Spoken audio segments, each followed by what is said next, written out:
Salam Geofisikawan Indonesia, salam Geofisikawan Tanjung Pura. Halo semuanya, selamat datang di podcast Himpunan Mahasiswa Geofisika Universitas Tanjung Pura. Oke teman-teman semuanya, aku Nadia yang akan menemani teman-teman semuanya pada episode podcast kali ini. Nah sebelumnya, aku bakal mengucapkan terima kasih banyak buat CV Jaya Asi yang telah mensupport podcast HMG. Oke teman-teman, bicara tentang podcast kali ini, kita kedatangan narasumber yang spesial. Nah, sebenarnya narasumber kita ini juga berasal dari program studi Geofisika. Beliau merupakan mahasiswa yang berprestasi dan tentu saja beliau merupakan seorang yang cantik. Nah, pada episode podcast kali ini kita bakalan bicara tentang program pertukaran mahasiswa merdeka. Nah, karena tamu kita kali ini adalah salah satu alumni program pertukaran mahasiswa merdeka di batch 4 di Institut Teknologi Bandung. Karena saya udah penasaran banget untuk dengar pengalaman-pengalaman dan cerita seru dari narasumber kita kali ini. Mungkin langsung aja kita sapa narasumber kita pada episode podcast kali ini. Halo Kak Umi. Halo Nadia. Gimana nih Kak kabarnya hari ini? Alhamdulillah sehat. Ya, alhamdulillah ya Kak. Oke, mungkin Kakak boleh kenalan terlebih dahulu nih Kak. Nama, terus juga kayak universitas dan juga program studi serta cerita dikit-dikit tentang program pertukaran mahasiswa merdeka. Oke, aku Umi Aisyah, akrab disapa Umi, boleh dipanggil Umi. Aku merupakan mahasiswi program studi Geofisika angkatan 2022, Universitas Tanjung Pura pastinya. Kemarin juga aku sempat ikut program pertukaran mahasiswa Merdeka batch 4 dengan kampus tujuan Institut Teknologi Bandung di tahun 2024. Oke, aku penasaran nih Kak, kira-kira apa sih yang membuat Kakak tertarik untuk mengikuti program pertukaran mahasiswa merdeka ini? Untuk ketertarikan sampai aku bisa daftar di PMM 4 ini itu berawal dari mimpi kecil aku kemarin. Kita flashback sebentar ya. Jadi kemarin waktu SMA aku pengen banget kuliah di luar gitu ya, pengen banget kuliah di ITB. Cuman alhamdulillah kita harus tetap bersyukur dimanapun kita kuliah ya. Dan alhamdulillahnya aku keterima di Untan sekarang. Tapi ternyata dengan adanya program Kampus Merdeka ini tidak mematahkan mimpi aku untuk ngerasain kuliah di kampus luar, terutama di ITB.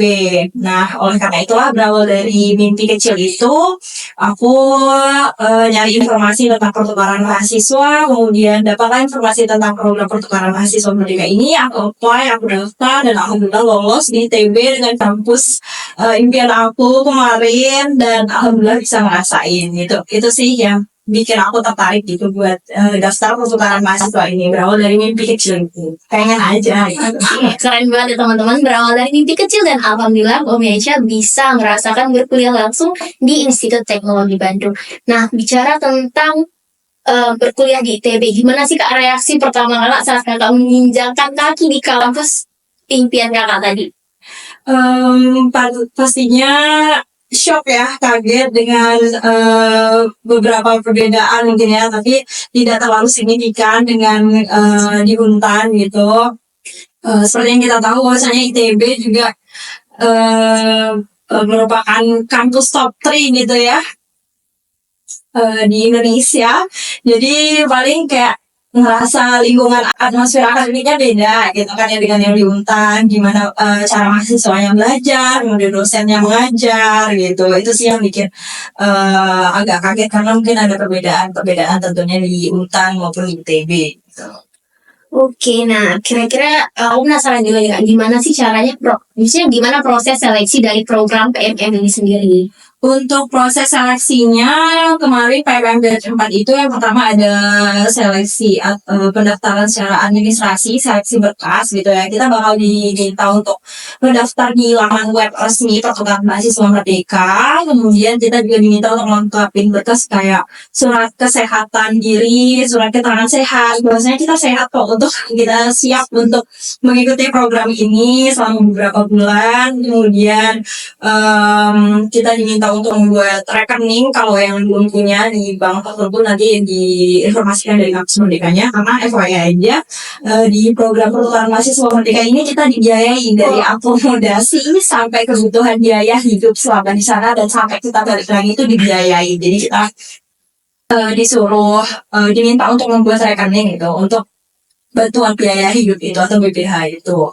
Kemudian nanti setelah kita lolos seleksi administrasi, kita diminta untuk tes kebinekaan gitu, sejauh mana wawasan dan pengetahuan kita tentang kebinekaan. Kemudian habis itu kalau udah tes kebinekaan tinggal nunggu pengumuman aja sih.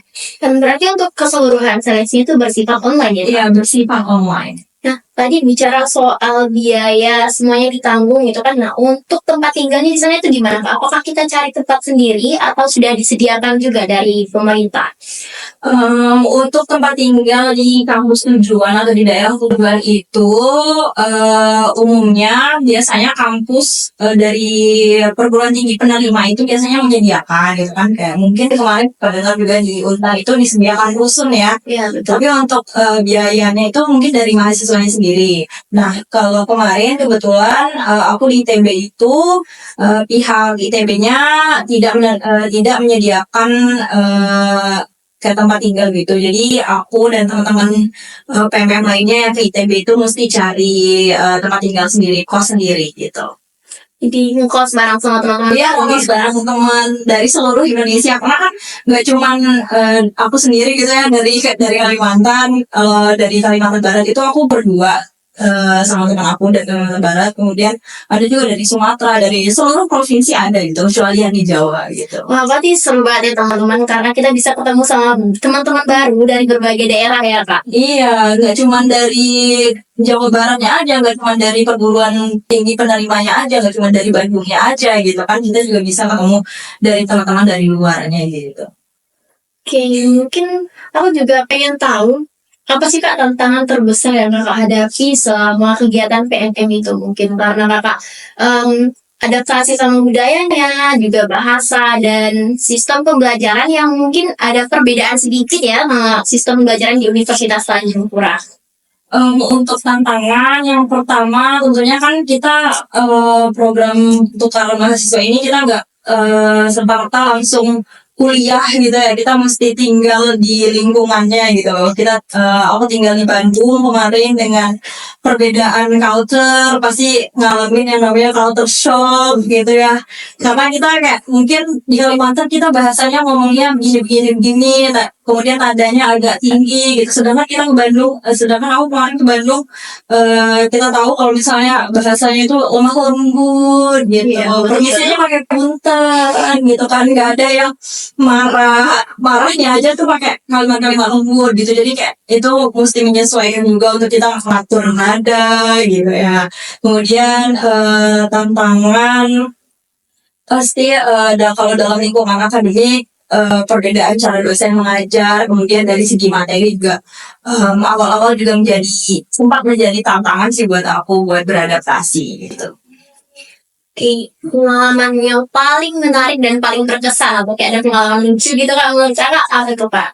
Selama di Bandung banyak sih pengalaman-pengalaman berkesan buat aku. Aku bisa banyak ketemu dan teman-teman dari kampus-kampus seluruh Indonesia, dari Aceh, dari Jambi, dari Sulawesi, dari Papua, bahkan dari Bali gitu kan. Itu udah menurut aku ketemu mereka.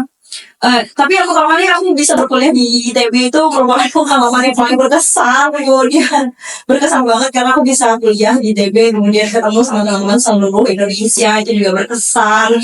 Kemudian belajar budaya-budaya baru di Jawa Barat, di Bandungnya gitu. Banyak hal sih. Kemudian yang paling menurut aku lucu itu karena aku sempat ngerasa sombong gitu ya. Sombong karena kita tahu kalau misalnya Pontianak gitu kan panas gitu ya. Panas aja ya, Kak. Terus dengar bilang Bandung itu dingin loh, gitu kan, kayak aku nggak percaya gitu, sombong nggak percaya, sedingin apa sih gitu kan, kayak akhirnya aku cuma bawa selimut satu, bawa jaket satu karena buat hemat koper juga gitu kan.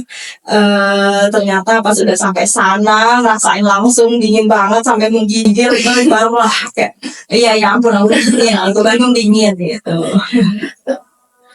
Mungkin kalau misalnya nih, kan tadi kan udah ngekos bareng teman-teman. Iya. Kira-kira di kos tuh kayak gimana sih Kak? Ada pengalaman tinggal sama teman-teman baru selama kurang lebih 6 bulan gitu ya Kak? Iya. Mungkin ada yang pengen Kak ceritakan gitu kejadian suka duka selama di kos gitu bareng teman-teman.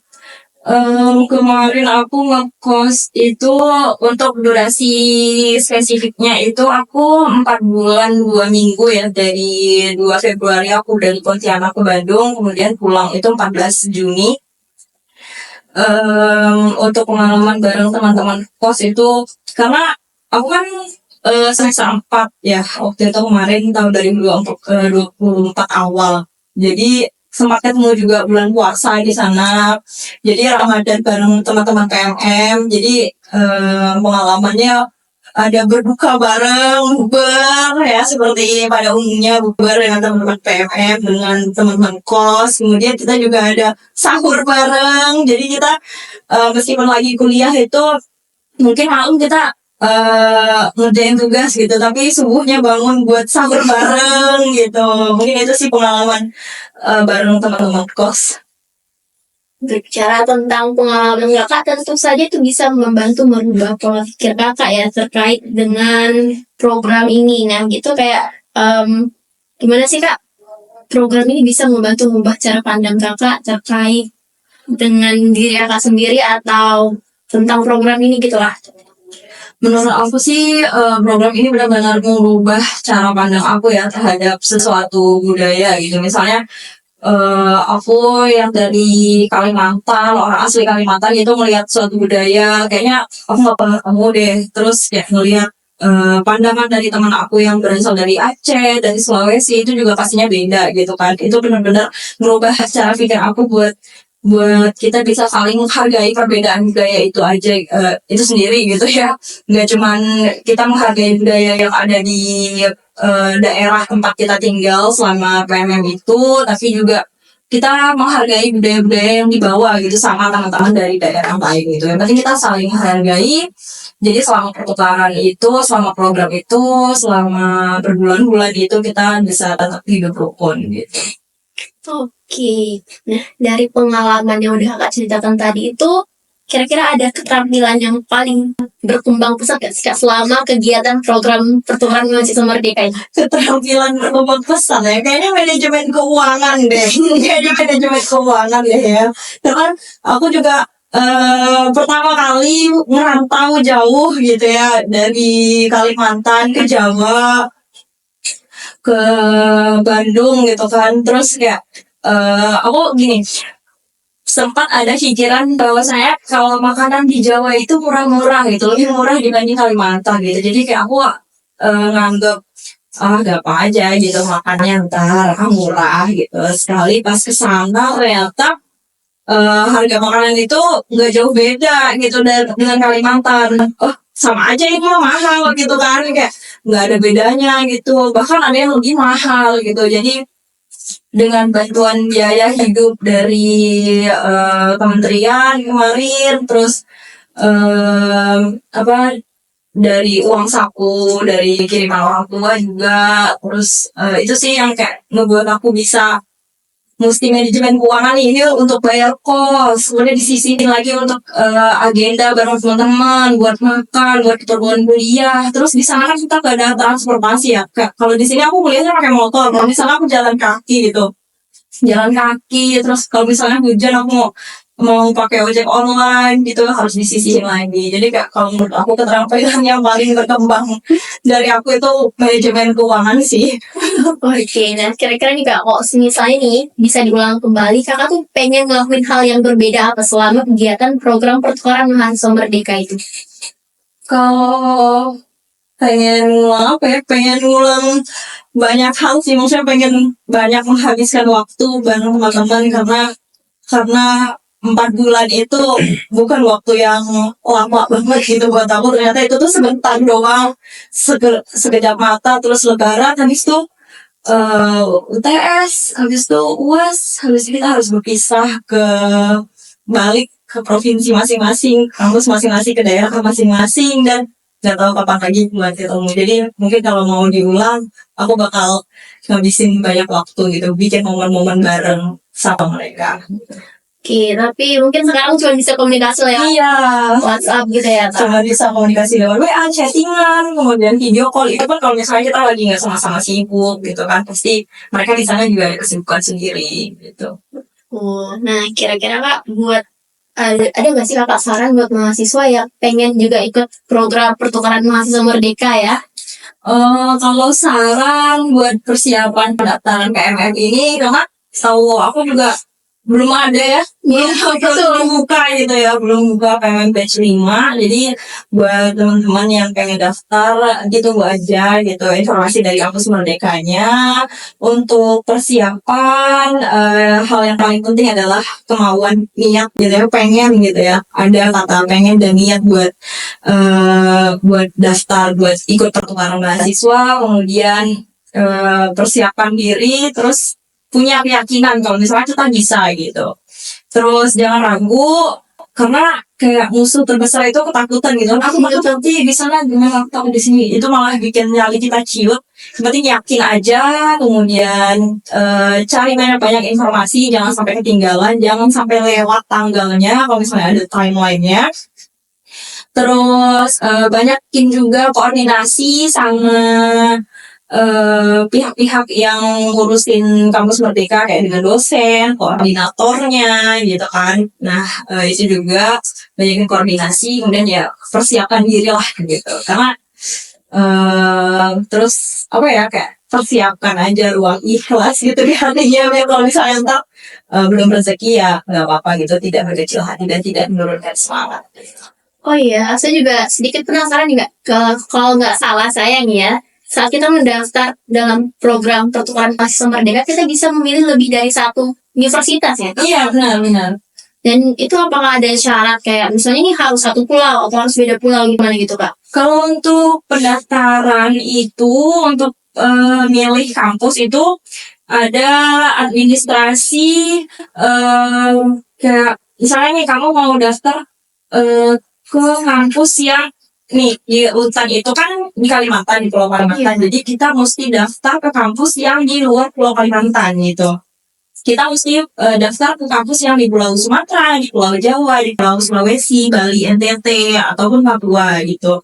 Jadi kita tidak boleh daftar di pulau yang sama gitu. Misalnya dari Untan mau daftar ke Pulau Warman di Kalimantan Timur ya kalau nggak salah, nah itu nggak bisa. Atau ke Lampung Makurat di Kalsel, itu nggak bisa. Jadi bisanya daftar ke kampus-kampus yang ada di Jawa gitu. Nah untuk slot gitu ya, slot buat daftar kampus itu kalau di PMM batch 4 itu ada 7. Jadi kemarin aku daftarin semua, urutan yang pertama itu ITB, kemudian kedua itu Unhas di Makassar, kemudian UGM juga aku daftarin. Pokoknya yang menurut kita kampus ini ada gitu program studinya gitu. Jadi ketujuh kampus yang aku daftarin ini semuanya itu ada program studi geofisikanya gitu. Keren sekali ya, kami bisa lolos di pilihan pertama. Keren. Oke, mungkin terakhir nih Kak, apa sih harapan dan rencana Kakak ke depannya setelah menyelesaikan program pertukaran mahasiswa Merdeka ini? Rencananya harapan dulu deh ya. Kalau harapan, mudah-mudahan program ini tetap terus berjalan. Karena kita semua kayak mungkin mahasiswa di luar sana yang belum rezeki kemarin buat PMM batch 4 pengen daftar lagi gitu sebelum lulus. Kemudian adik-adik tingkatnya juga pengen daftar lagi. Kemudian setelah menyelesaikan program ini, kita lebih bisa banyak sharing pengalaman, kemudian pembelajaran apa yang udah didapat gitu buat adik-adik tingkatnya gitu. Dan yang pasti karena berawal dari mimpi kecil aku tadi, pengen kuliah di luar, buat teman-teman dan adik-adik tingkatnya itu harapannya untuk tidak patah semangat lah ya, karena seperti yang kita tahu kayak mungkin banyak gitu ya mahasiswa-mahasiswa baru yang kayak mungkin kurang ikhlas gitu karena keterima di program studi yang mungkin tidak diinginkan mereka, kemudian jurusan yang tidak diinginkan mereka, tapi dengan kampus Merdeka ini membuka kesempatan kita buat kuliah di luar, buat ngerasain apa yang belum pernah kita rasain gitu. Oke, terima kasih Kak Umi sebelumnya atas cerita pengalaman terkait program pertukaran mahasiswa Merdeka yang sangat-sangat bermanfaat dan nambah wawasan kita. Terus pengalamannya juga seru-seru banget. Dan saya juga sangat-sangat tertarik ya dari ceritanya, mungkin tertarik nih pengen ikut program pertukaran mahasiswa Merdeka, dan tapi masih belum ada kabar Itu pembukanya. aja informasinya. Iya, semoga bakal ada kebutuhan ke depannya nih. Oke, terima kasih sebelumnya buat kakak karena udah bersedia menjadi narasumber pada episode podcast kali ini. Dan saya juga ingin mengucapkan terima kasih kembali kepada CV Jaya Asi yang sudah mensupport podcast HMG. Saya Nadia Liana pamit undur diri. Sekian dan terima kasih. Sampai jumpa di podcast selanjutnya.